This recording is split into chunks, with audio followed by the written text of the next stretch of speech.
Okay, so this is my latest acquisition, the Yamaha Kodiak 400. I'm not sure if you've seen the little introduction video I did on this, but if you haven't, it's got a bit of a carb problem. It only wants to rev to about halfway, which means I can only get up to about 15 mile an hour on it. If I start it up now, it's got the fuel valve on. Might need a little bit of choke. So it starts up fine. Let's see if we can get that choke off.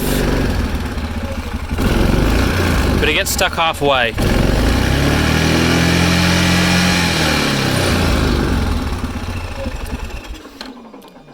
Yeah, so it doesn't want to rev all the way up. So what we're going to do is we're going to remove the carburetor, or at least take it out of the intake manifold and give it a bit of an inspection and clean it up. So what you're going to want for this job is you're going to want a HW4 Allen bit. You're going to want a 10mm socket to remove the tank, and some hands to remove the plastic covers, and a screwdriver to remove your airbox. So first of all, remove these 4 HW4 Allen head bolts, which I've already sort of loosened. I quite like dumping bolts in that little box on here because they stay safe. This one's full of crap, so I'm just going to put them at the side. I won't film me doing every single bolt because the video would be too long otherwise. So then remove your fuel cap, remove the seat obviously, remove your side covers, manhandle off. Both sides you're going to want to remove. And then you've got a 10mm bolt either side for your tank, which I'll whip out now. So with those two 10mm off, you can just remove this tank cover quite easily like that. You want to put your fuel cap back on now to stop any fuel evaporating and the smell obviously. Then quite simply you've got 4 10mm bolts holding the tank on. Very easy to remove, so I'll just pull them out now and I'll be back. So once you've got them 4 bolts out, make sure you want to save these spacers that sit in the front of the tank there. I'll just pull that one out now, save it dropping anywhere, because they are always quite hard to find replacements for. Then you're going to want to remove any clamp that's on your carb, the fuel through the fuel line, pull your fuel line off, then you can pull your tank off. There's always or normally there should be a piece of rubber here, just protecting the tank from the heat of the engine. Normally it's held on by these clips, which you can just pull back and push, like so. It's a good sign whether it's been in before as well, because these are the original factory clips, and most people don't realise you can actually undo them. They just cut them, so they are more than one-time use. So if these are missing, or you've got standard cable ties in, there's a good chance somebody's been messing with the machine before. So I'll just move that last one off camera, take this rubber cover off, and I'll be back. Right, so once that rubber cover is out the way, you want to remove your airbox. So you've got 3 Phillips screws, and you've got a clamp holding it to the carb, which is again a Phillips. So just take them out.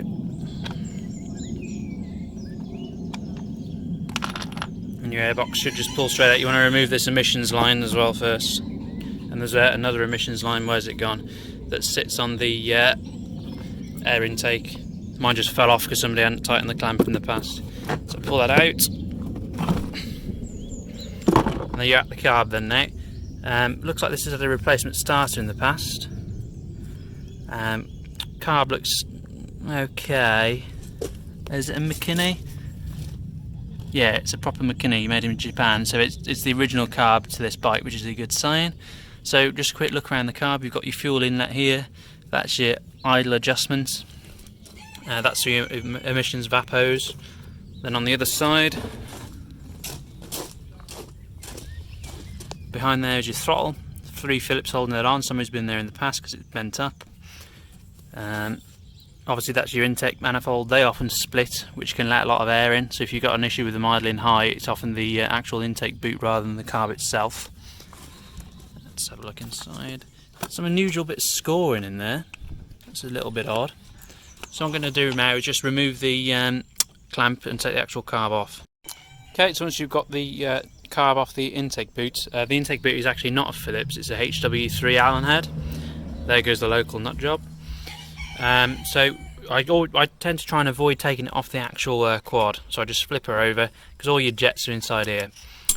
You've got 4 screws to remove, and you want to take this out of the way. You want to memorise where the clip is for the idle adjuster, because you want to put it back in the same place, otherwise you won't be able to adjust your idle very easily unless you really get in there.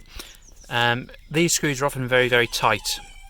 I found the best sized screwdriver to get them out is a PZ1. So I'm going to try and remove them now, and I'll be back in a second. Okay, so my bowl is now off. They were actually quite difficult to remove, as I suspected. The bowl looks concerningly clean, so I'm hoping this is actually my problem, because otherwise it's something more serious. There goes the cockerel. But the primary areas you're going to want to clean is, there's a little jetted area down in there, if you can see that. You're going to clean this jet. You want to clean your main jet. I have got some oxidation on the side of that, so there could be enough dirt in there to cause my problem. This jet, that jet, you can take them out, but they are often very difficult to remove, so I just squirt a load of cleaner down there and a bit of wire, some compressed air as well. There's your needle and seat. If you don't have problems with fuel spilling out or whatever, I'd leave that alone. So yeah, I'll squirt some, or I might try and take these jets out. If I can take them out, I'll be back. And then I'm going to try clean them out with some compressed air, etc. Right, so unusually I did actually manage to remove all them jets. None of them are particularly dirty. If you bought a carburetor rebuild kit, they come with complete new jets, which is probably what I would do under normal circumstances. But because it's Corona, I can't get a hold of anything. But on further inspection, I think my issue actually lies in here.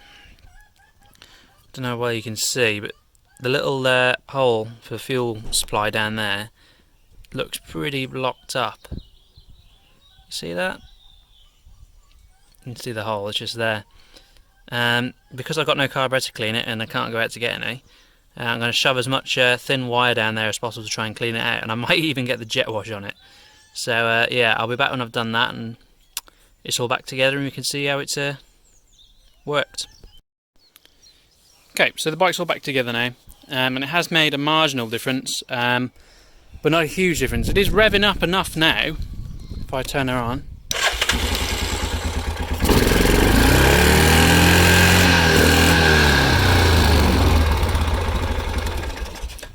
I wouldn't expect it to rev massively higher than that, so the carb is clean as I would expect. It's not stuttering at any point through the range. The plug was pretty rich, so I've changed that, which might have made all the difference, but it's not solved our speed problem. I can get to about 20 now, but it should go way quicker than that. So what I'm suspecting is there's something amiss within the CVT, filthy clutches or something like that. So I'm going to leave the video here. It's a good sort of how-to if you want to clean the carb out. I don't think I really missed anything out of that. So yeah, and I'll do a video on changing the belt. So yeah, I'll see you in the next one. Okay, so I didn't expect to be making this little update to this video, but I am. I found my problem. It wasn't with the CVT, but it is with the carb. I was correct in my initial thoughts that the jets were too clean to be causing a problem. But what I didn't check, which to be honest I never check because I very rarely have any issues with them, was the vacuum pump. It actually pumps the fuel out of the float into the engine. This is the old one, which is fine. Then the rubber actual diaphragm, you can see, is completely destroyed. Someone's clearly tried to repair this in the past with a bit of epoxy. If I can just show you, that repair hasn't worked, look. There's a gaping hole in it. But luckily I have this Chinesium carburetor that I bought for a previous project, and the carburetor was extremely poor quality. It was absolute scrap, but it has a diaphragm in it. So I've taken the diaphragm off the Chinesium carburetor and put into my original Makuni carburetor. I'm going to try it as it is. Hopefully it'll work. If there's any issues, I'm just going to simply remove the entire Chinesium pump and just take the Chinesium diaphragm onto my original Makuni pump. Right, so I'm going to put all that back together. Oh, by the way, to dismantle this, literally all it is, 2 screws on the top of that cover. That cover comes off.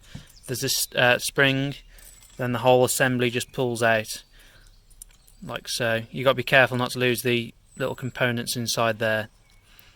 Okay, so I'll reassemble that and I'll be back. Yeah, that was definitely our issue. Full power is now restored. So yeah, I'll see you in the next one.